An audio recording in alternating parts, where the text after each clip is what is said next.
I think I'm that focused on trying to do quality work. Because, Okay. being an actor all these years and being a writer and always going up against these people, I mean, I lose jobs people who couldn't carry my makeup kit. And it's not a pat on my back. It's just, they hire who they want and it has nothing to do with anything else. So the only thing that we are in charge of is the quality of our own work. And, you want to look at yourself in the mirror and say, that's the best I've done.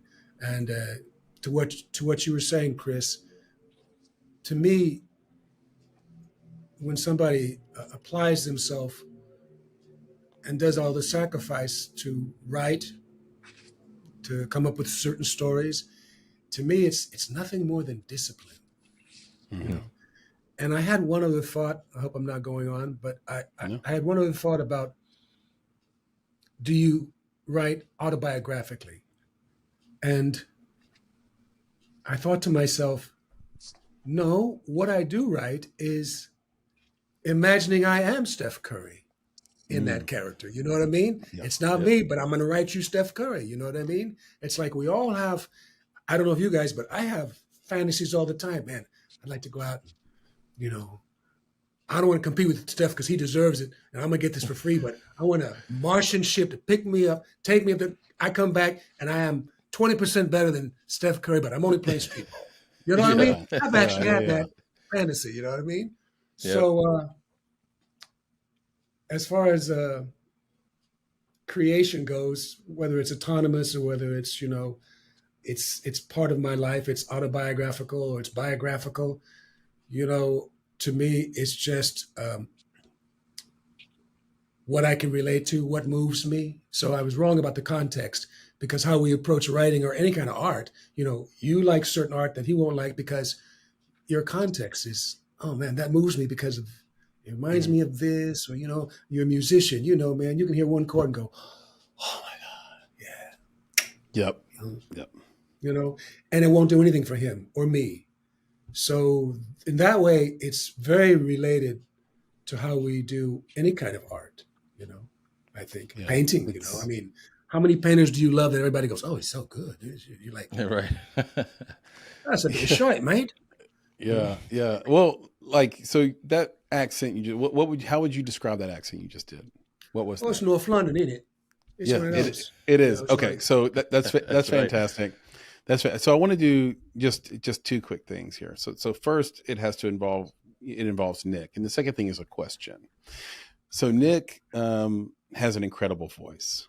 Okay, you didn't need me to tell you that. You've heard him speaking already, not just on this cast. Before that, can you, Nick, please just say any sentence that comes to your mind in in your natural voice, not your old Jewish lady voice, or Bane, because he can do an old Jewish lady. It's kind of brilliant. And can you just rank Dominic, his voice 1 to 10 on talking about being honest. On. He's not gonna rank him. Dominic, that's not a thing. Okay, don't rank him. But what do you think, Nick? Say a sentence. You were narrating. Read a sentence from a book. What do you think? What do you think? He's heard me speak. Let me tell you something. No, Nick, let him compliment you. No, read a sentence from a book. No. Dominic's got you. Go ahead. Yeah. Look at him being coy. The thing about voices, everybody's got their, everybody has a very distinct voice, very different voice, and you a timbre, or you got a tenor, you got a soprano, you have all of those things. All you have to do is listen to a dozen books, narration, and you see how different everyone is. Finally, it's never the voice, because you have some really great voices who are boring as shit as a narrator. Yep. It's not about your voice. It's really about, I am kind of a heralded, at least this year, voiceover artist. And people always ask me, well, what do I do? What do I do? And I say, I'm an actor. Oh, I see. I'm an actor. Yes. Yeah. You're talking about his old Jewish voice. What I did is I was up for a he might have to do it for the podcast. I was up for an Audi for a book called The Heaven and Earth Grocery Store. Okay. By James McBride. Yes. Now, let me tell you, It takes place in Pottstown, Pennsylvania in the 20s. It's an all black and Jewish neighborhood. And I played 45 characters. I played 20 Eastern European Jews. I played an Italian woman who spoke an entire page in Italian. It's all about acting. It's really, because you have those very great voices. Yes, yes, darling. You're like, yeah, it sounds nice, but I'm not hearing the soul. I'm not hearing. I mean, there's some people who do everything. There's Jim Dale who did Harry Potter. He's. Right. I read every episode of Harry Potter aloud to my son when he was small, and this was before I started doing audiobooks. And then I heard him do it. Wow. Yeah. And this is a guy who does. So he has a great voice. You have a great instrument. Everybody. I haven't heard Papa Brother speak yet, but we're gonna do your new name. Your new name is Papa Brother, by the way. That's right. That's right.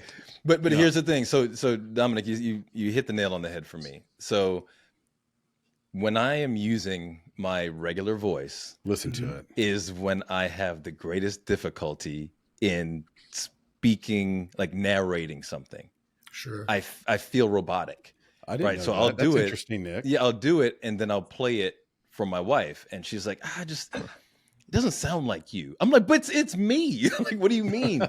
And it's because I'm processing the words. But Chris mentioned this voice. You could call it Jewish, whatever it is, but it's just a voice that I do. It's an old lady voice that I do.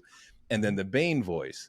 Well, I find that those are better because I'm acting. Exactly. That's it. So I just get into it and I flow.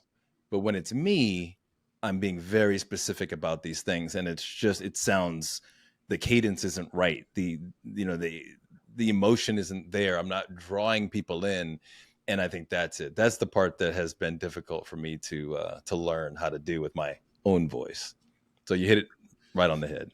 You're an actor. Yeah, because you're revealing more of yourself, Oh my God. It's like, there's no filter. Getting into therapy now. Yeah. There's no filter. No, there's no No, because you just have to know Nick. He's doesn't want to get into himself. Here we go. I agree with that. I gotta tell you, because on stage, if I can get a person's walk, I'm on my way to the character. When I get their voice, when I get their rhythm, I'm working on a new solo show. I've done a bunch of solo shows. I'm sort of known for that, but you have to be, in New York or San Francisco or London to see them. But I'm working on my third one,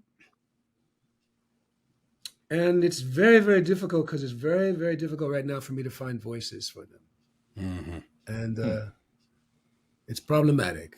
I'll say that.